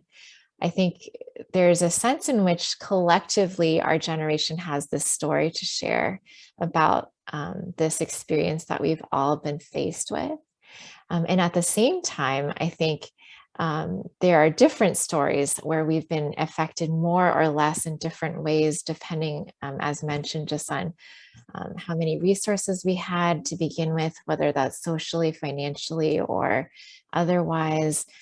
If we experienced it like in terms of where we sit in society, whether we felt more pressure through COVID-19 versus another sector of society, or if our line of employment was hit differently than another. So there are certain different stories that we can tell, but there is this overarching collective story of we have been and we're continuing to process the trauma of COVID-19, but it's a shared story that we can talk to and relate to. So I think that brings a little bit of meaning for being able to organize kind of how we look at our lives. Yeah. All right, thank you so much. There are a couple more questions that I have. I don't know if there are new questions on the chat, but there are a couple more that I would ask. Is there any indication at all that mental health is genetic or inherited?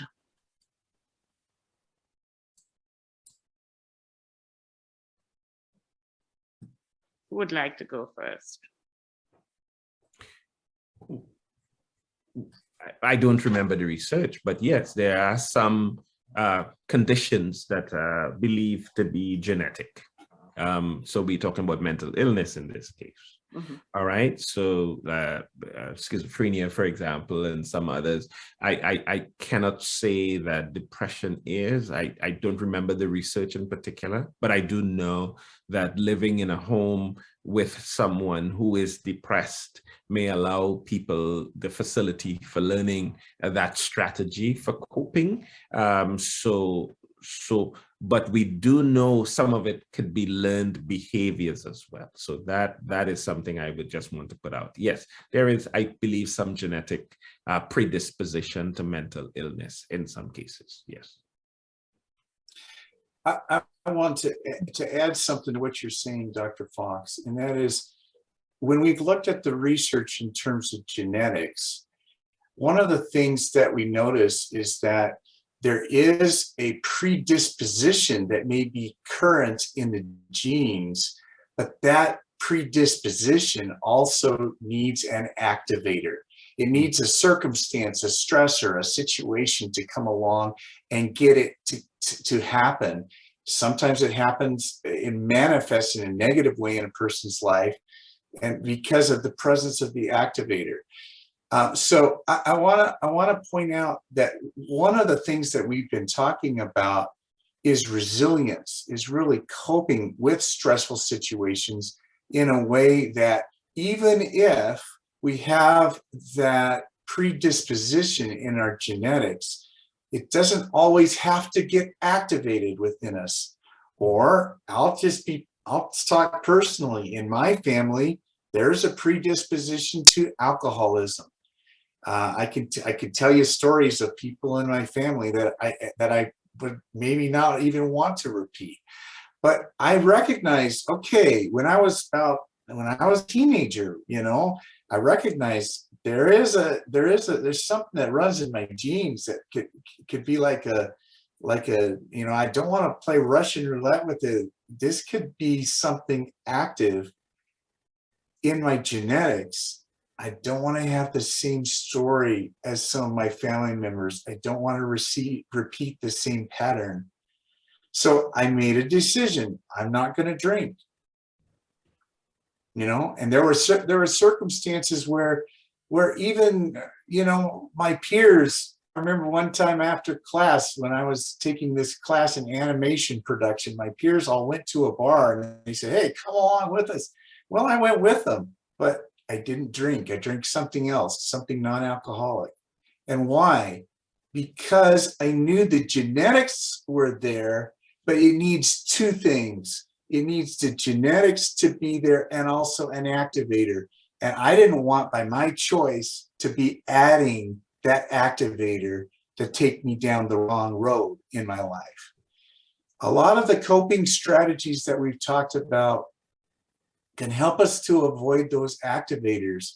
And a lot of it does have to do with personal choice. Our lifestyle often has to do with whether we activate genetics or not. So I hear you say, Dr. Mark, that one can have a predisposition, say, to bipolar disorder, but the breakup with a girlfriend at a very significant time in life can seriously bring on the onset of these symptoms, and they didn't manifest before, but now they're manifesting. The death of a parent or grandparent, and suddenly something happened. And now this individual is dealing with this condition. It was perhaps resident in their lives in some way before, but it wasn't president of their lives until now, after the activation. And yes, you are so correct. And that is something to pay attention to. So after traumatic experiences in anybody's life, it is a good idea to pay attention to the outcomes, because then we can activate a lot of things that maybe weren't present before. And that is why it's good to pay attention to trauma. That is why it's good to do psychological debriefing after traumatic experiences, because sometimes we can ward off the onset of things that were resident in our whole internal system, and suddenly we could find ourselves coping poorly. I remind people, coping successfully with 3 traumatic experiences of the past is not necessarily a predictor for coping well, but the 4th one, and therefore we have to pay attention to each one, because we never can tell how we might respond to a relatively even simpler one that happened than those before. So we got to pay attention to them and deal with them. If we pay attention, say, to mental health conditions and mental illness, if it were depression, we could save ourselves from perhaps suicidal ideation and maybe even death by suicide, if, for example, and maybe that's a worst case scenario. if we pay attention to some of the other stressors in our lives, we may be toward of poor coping that may send us into spiraling into depression and perhaps long-term depression as well. So please pay attention to, it's okay to pay attention to, it's okay to receive treatment. And that is a message I think we would give perhaps before we leave tonight. And if not, please, Dr. Modest, I would ask that you ask about that, because I think that's where many people who might be viewing can potentially be, and that is parents, teachers, guardians, and even adolescents themselves who act as sometimes peer counselors with their significant others at school, for example. I want to respond to what you're saying with something just briefly, but point out one other element, Dr. Fox, and that is this. When we talk about genetics, when we talk about what our family heritage has given us, one thing we sometimes don't consider is that our soul, our spiritual bequeathment that comes from God, has nothing to do with the genetics. So even if our genetics get activated in a negative way, there is always a part of us that is beyond that hasn't been touched by that. And if we can learn to be aware and develop our consciousness of the spiritual side of us, it can be a source of real resilience that can help us cope with things even when we've been sort of dealt a bad hand, as they say, when it comes to our genetics. Mm-hmm. We can have hope, we can have optimism, and we can have that connection, a connection not just with each other, but also with God in a spiritual way.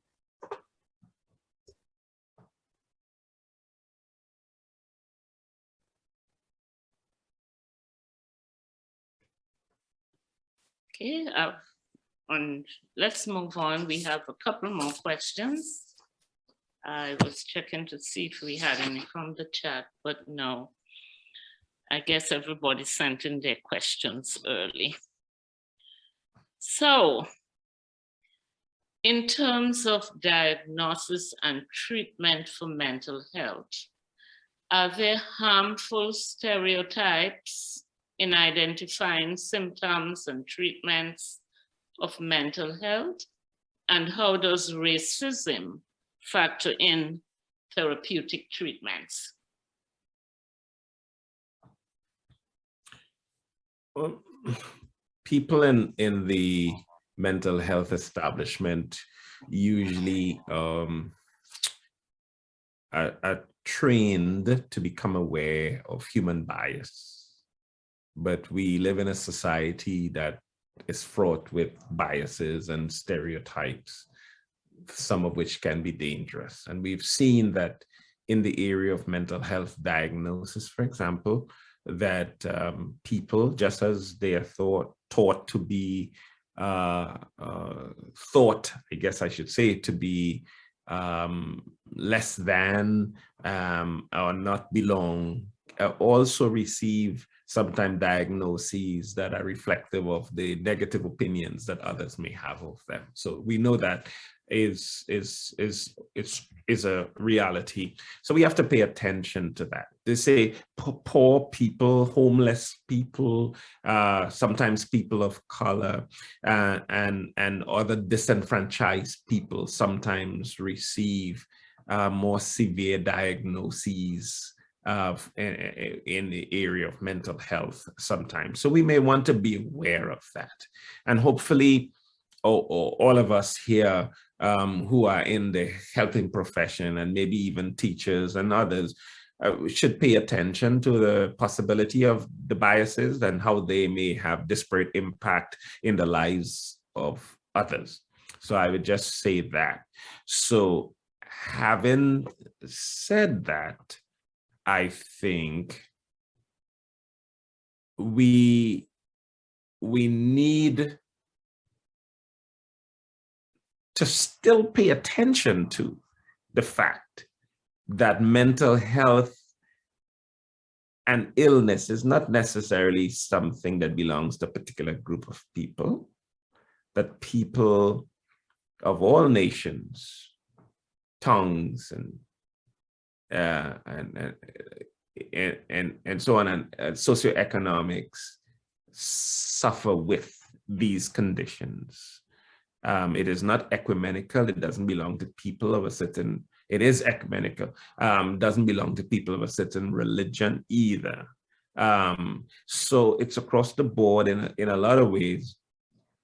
And so we maybe can put aside some of these biases and stereotypes and realize that all people may be impacted by mental health, illness, mental illness, and or mental health challenges, and that every human being, in spite of his or her status in life or categorization, deserves the best possible treatment and certainly the best regard from people in the helping professions, and that we should be willing to do that and help people through the vicissitudes of their lives. That, I think, is really crucial. Again, I could say more, but I'm sure my colleagues will have some comments on that. Yes, thank you, Dr. Fox. That was well said. To that, I would add, and this is my PSA moment, but if you're in therapy or you're seeking out treatment, and if for any reason you feel like you're not being heard or seen, or that you're not being valued, or they're putting biases upon you, or they're projecting things onto you that you're like, oh my gosh, not all people like me look like me do this, or you feel like you're being categorized into a group that you're just like, I'm just here to talk about something else. You're just not feeling heard, you're not feeling seen. I always tell even my clients, I'm like, if you feel that you're not a good match with me, you are free to find another therapist. I want you to think of therapy like shopping for something. I can't think of something off the top of my head, but you're the consumer. Basically, like, we are serving you. So if at any point you're in therapy or you're with a counselor or something like that, and you're like, and you've talked it through, you let them know, like, I don't like it when you do this, or I feel this type of way when you're doing this, and you still don't feel like this person gets you, or you don't feel like you can connect, or you don't feel like they fully understand what you're bringing to the table, you have every right within you and all agency to like step away and say, I'm gonna find someone else. Because again, therapy is such a human experience that I also recognize that I may not be everyone's cup of tea.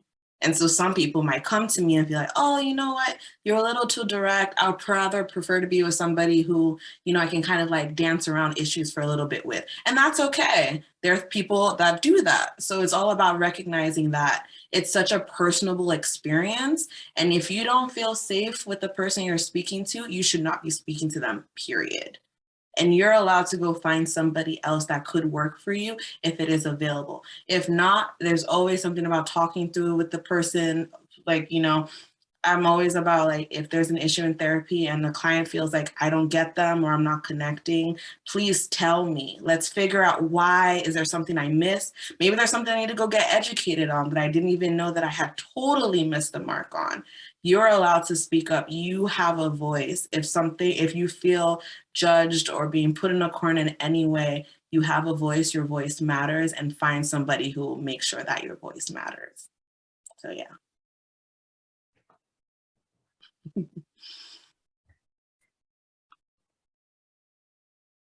Thanks, Sandra. I think I just wanted to add, I really appreciate that aspect of just empowering you all who are listening right now, just to understand that you are, even though you might think of therapists as an expert in the room, that you're also bringing your knowledge of your own life experience and what will help you the most. And so just to step into the room with that confidence that your experience of what is comfortable for you is important. I think the other thing I just wanted to name was just, you know, during COVID-19, our nation has really definitely been just bringing into awareness just longstanding historic issues of racism.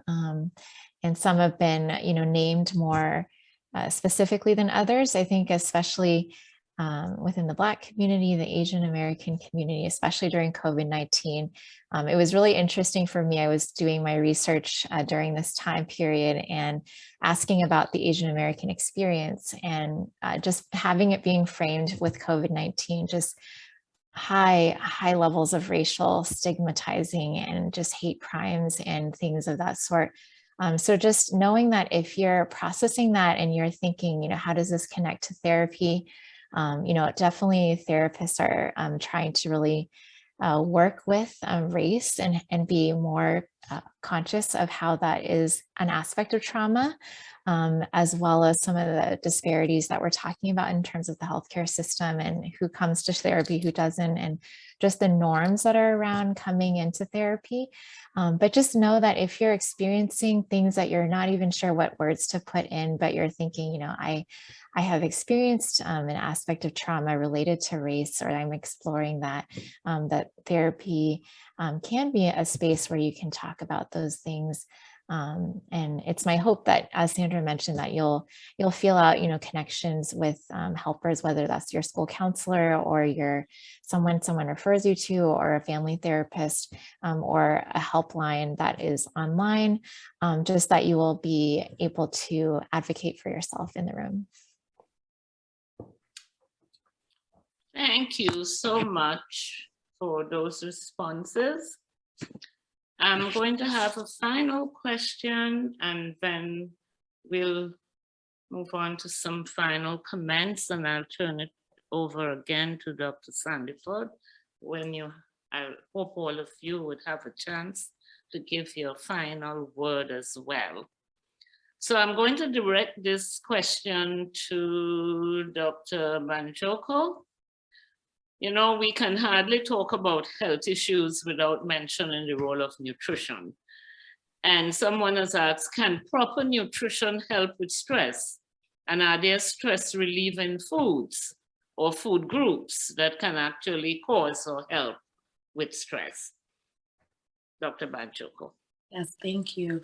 Yes, nutrition does play a major role in our mental health. I think that is why I went from being a dietitian to becoming a therapist, was because the connection was just so intense. And so when you think about stress and you think about even like depression and anxiety, for a lot of people, a lot more than not, we feel a lot of anxiety and a lot of stress within our gut.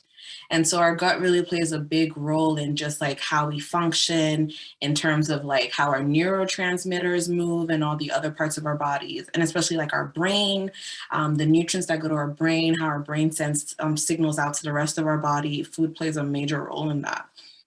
So then what happens now when you're stressed and you're anxious and your cortisol levels are up, it changes how we're digesting food. It changes the type of food we want to eat. And so something to like recognize is that when you are going through stressful moments, what you are ingesting play a major role. So a big one that comes off the top of my head is a lot of times when we're stressed and we're depressed, especially with depression, you're not really trying to do anything. You're exhausted.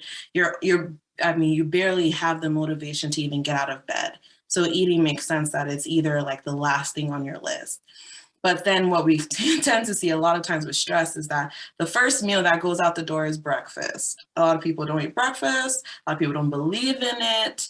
And the thing is, breakfast is so important because you went from a whole point of fasting, which is basically sleeping. And that's why we call it breakfast, is that you're breaking fast. And so making sure that you're eating in the morning, especially before you start your day, it changes everything. Even when I tell people to eat and they look at me and they're grudgingly eating, they cannot say that their day did not turn out differently just because they had like a couple like spoonfuls of egg in the morning. So breakfast is really, really important. And breakfast, we try to tell people, make sure you get your proteins, make sure you got at least one fruit or one veggie in there, starch, of course, but balancing it out. But really, protein in the morning is super important. And then another thing, when you're talking about like, what are food items that help with stress? A big one that comes to me is that we don't really think about, but when you think about people who have struggled with like depression, bipolar, things like that, it is not unlikely for us to see in their labs later that they had low levels of vitamin B12. So I'm always checking in with people like, okay, how's your vitamin B12? And when I ask that, it's kind of like, what are you eating? So for those of us that eat animal products, we get that already. So in our eggs and our fish and our chicken, things like that. Unfortunately, for people that are vegetarian or vegan, because it's not from an animal product, it looks a little different. So we are really big on like finding foods that are fortified with vitamin B12. A lot of cereals have B12 fortified, some rice, they're fortified with B12.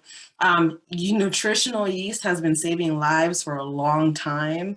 A lot of B12 in that as well. Just sprinkle it. Even if you sprinkle it on popcorn, some people do that. I don't know why, but that's an option too. Like just getting that B12 in. Another thing that comes up to me that people always get excited about is dark chocolate helps with depression. It actually helps to like enhance neurotransmitters in the brain. So not like eating like a lot of dark chocolate, but dark chocolate has been seen to help with it. I think about omega-3, so we get that from our fatty fishes. So like salmon has a lot of it.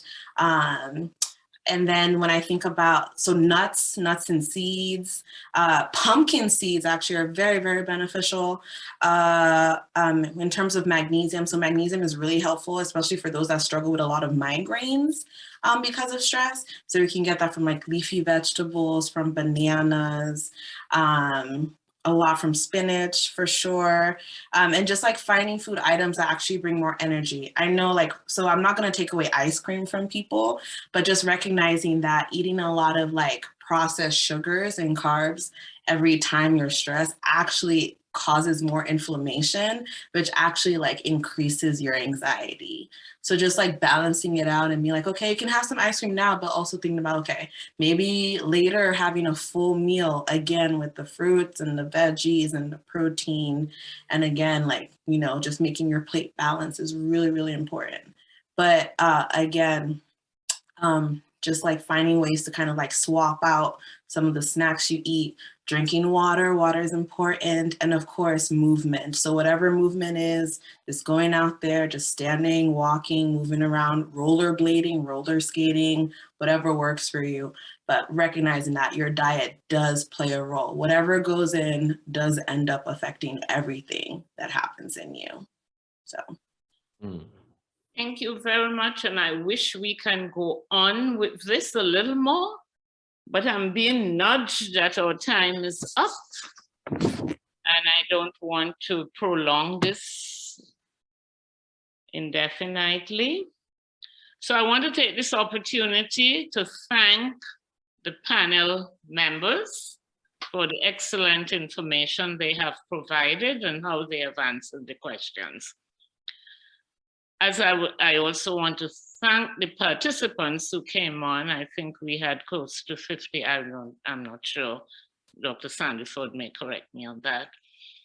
But some of the things I would like to take away, you know,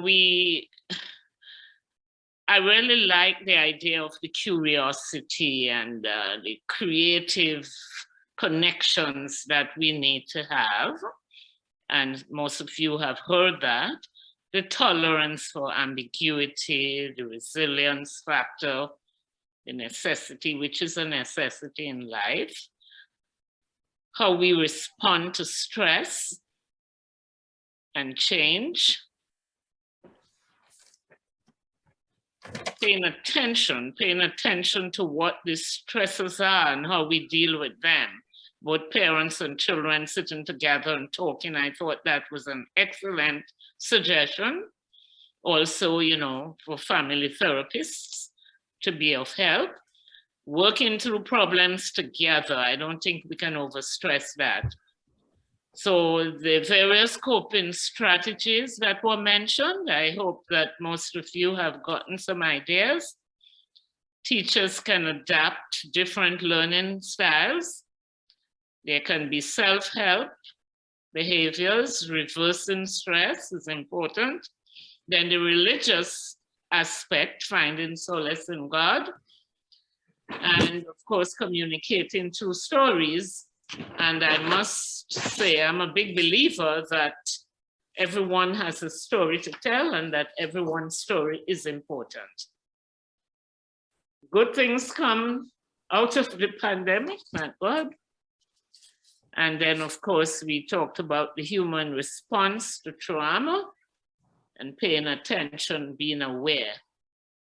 And you know, I'm one who don't like chocolate, but as I sat here, I had to say, Banjoko, I had to say, maybe sometimes I might have to take a dark chocolate as medicine. Maybe that would work, who knows? So thank you so much. We really appreciate what you have done. As I said earlier, HANS International, that's Health and Development Services. While we do different types of missions, we do also have health symposiums.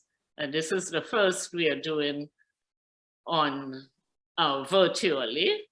That's one of the good things that came out of the pandemic.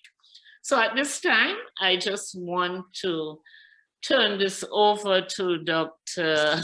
Sandiford, Dr. Andy Sandiford, who is our Executive Secretary for HANS, and he would give some closing points. Well, thank you, Dr. Modeste, and thank you all panelists. I know that those of you who are in attendance, you are grateful. I'm not sure that your boards will work, but if they do, go to your reactions and go like this and put up your little hand clappers there. Yeah, or do your fireworks. There you go. There you go. You know how to make that work. Do your fireworks. Yes, yes, yes. This is our way of saying thank you to the panelists. Dr. Modeste, the moderator. Thank you very much, Dr. Fox, Dr. Sia, Dr. Martin, and Dr. Banjoko. This has been so useful. I know my students would have gained because they've done the research only using articles, and the articles can only go so far. So we really appreciate your time today. And like Dr. Modeste says, we could probably go on longer, but teenagers cannot. They've done well to go on this far in their attention. And I'm happy that they're behind real fake cameras because they could be probably having dinner right now while they're enjoying themselves. So that's all wonderful. I'm really grateful. I took copious notes and they'll be again heard in class. So I appreciate it. I want to thank also our Zoom master, Mr. Dwayne Tan. He's the AT at Loma Linda Academy, but he made the arrangements with your alma mater, Loma Linda University, so we could get the bigger platform. We had no idea if we would have 10 persons or 10,000. We had no idea, but he made that work, and we appreciate that. He came on earlier and got things set up for us. Mr. Dwayne, I see your name, so we're really grateful to you and to the university, and of course, the Loma Linda Academy, who made this all possible. Again, thank you very much, and students and teachers and audience. I saw our counselor was here. I saw B-Rob was there. Many of you don't even know your names from other schools. We appreciate it, and God bless you. Have a great Sabbath afternoon, and we're going to close now with a prayer from the HANS chaplain, Ms. Hope McKenzie.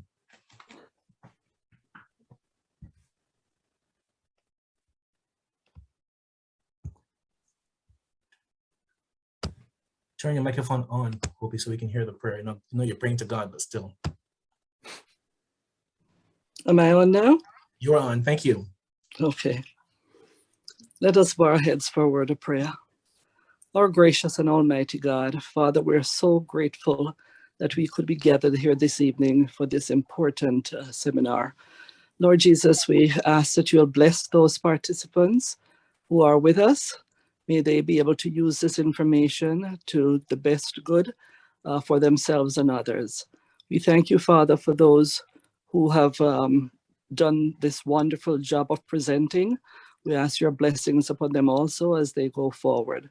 Continue to abide with us as a group and help us, Lord, that we may be able to help others who are in need. And we just want to thank you for all things.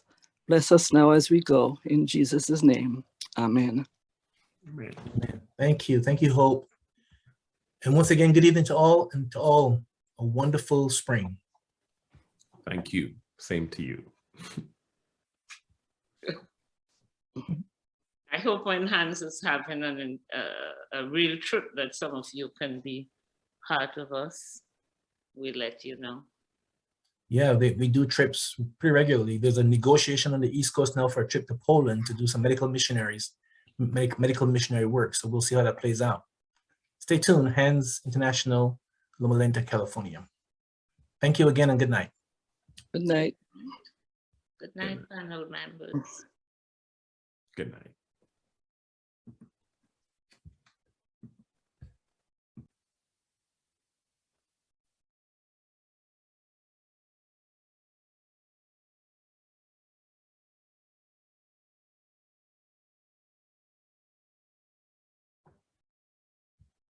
Thank you, Dwayne.